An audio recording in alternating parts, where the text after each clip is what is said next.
Ah, second time that this has gone out on me on my first inspection. Let's try something different. Better.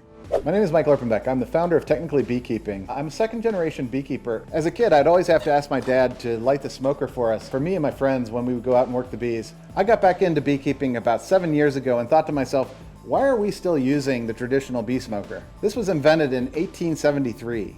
Rather than squeezing the bellows all day long, why can't we just press a button? Why do I have to make fire in a can? Why do I have to have a protective cage around this so that when I touch it, I don't get burnt? Why can't I put it down on something flammable and not have a field catch on fire? Why can't we have a smoker that doesn't need to be babysat while it cools down? There must be a better way. I started with meat smokers where you can put combustible materials in here. It worked fairly well. I even came up with different designs for being able to put fuel in here so that the ash you can remove and throw in the garbage. I made designs that looked like a cap gun. After a while though, I started to realize this gets really hot to the touch, just like a smoker does. I actually got really frustrated after a while because I thought I'm just reinventing what's already a problem. I actually gave up for a little while. I was driving my car one day and I saw a ton of smoke bellowing out of a car. It looked like Cheech and Chong was in there.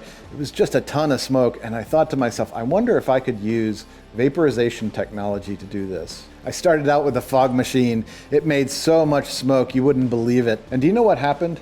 Absolutely nothing. The bees didn't react at all, which surprised me. I thought to myself, this is more smoke than a typical smoker makes. I discovered that bees don't care what smoke looks like. They care what it smells like. They're very olfactory creatures, which means that they react to smells more than they do to sight. Here's an example where we used a bunch of smoke. The bees didn't react at all because the smell was wrong. Over the last 6 years, I've been discovering what smells that the bees react to. I've actually tried 112 different samples to date. I'm using food-grade essential oils that have floral smells and then also smoky smells in order to distract and also to calm the bees. In March of this year, I went onto YouTube and I asked if anyone would like to help beta test this unit. I was shocked at the amount of people that came out and said, I am excited about this product. I want to help beta test it. It was amazing, the response that I received. It was so many people, I couldn't get to everyone. I have gotten so much great feedback from so many amazing beta testers. It has now become a community-driven smoker. An example of some of the feedback that we received is that the trigger can get gunked up with different things like propolis and also wax and even honey. And so we've built it with a silicone trigger that is embedded in such a way that it can't get gunked up. You can see this was used by a commercial beekeeper who really abused it in a good way because we were able to discover all kinds of things that could potentially go wrong. I took feedback from beta testers who said that they would like it to be more like a power tool, where it's just a rechargeable battery, just like you would have in a drill. I started out with a smaller tank and got the feedback that it needs to be bigger. This only does about 5 hive inspections, so I 10x the tank. I made it much bigger in order to be able to do 115 hive inspections in one tank. The tank is as easy as a squirt gun to refill, and it also comes off magnetically, so that you can have an extra one of these sitting around and just be able to put it in and smoke the bees. You don't have to just listen to me. Let's hear what the beta testers have to say about it. Hey everybody, Brad Hull with Honey Hole Honey. I'm out in the bee yard here. Wanted to show you a new product that's coming to market hopefully soon. So it's all electric, holds a charge, and check that out. I'll show you how it works in the bees. That seemed to do the trick.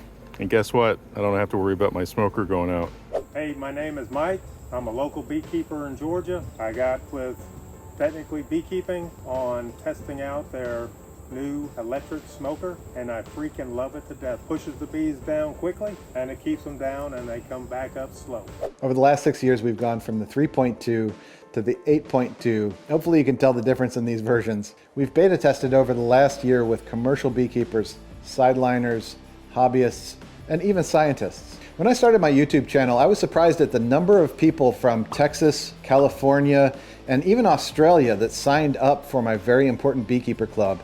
It was a bit of a mystery for a while. I quickly realized that they're in an arid condition and that they have burn bans that don't allow them to use smokers in the most important time to use a smoker, which is the summer and autumn. Just yesterday, I got an email from a beekeeper in Texas. He told me that he accidentally burnt down 5 acres of his land and had to call 911 when stomping it out wouldn't work. We need to find a better way, a safer way to use smokers. I oftentimes get people with health issues that reach out to me about things like asthma that gets irritated by the smoke, or having to pump bellows all day long, irritating their arthritis. I had a woman that's 79 years old reach out to me just last week, and she told me she's thinking of retiring from beekeeping.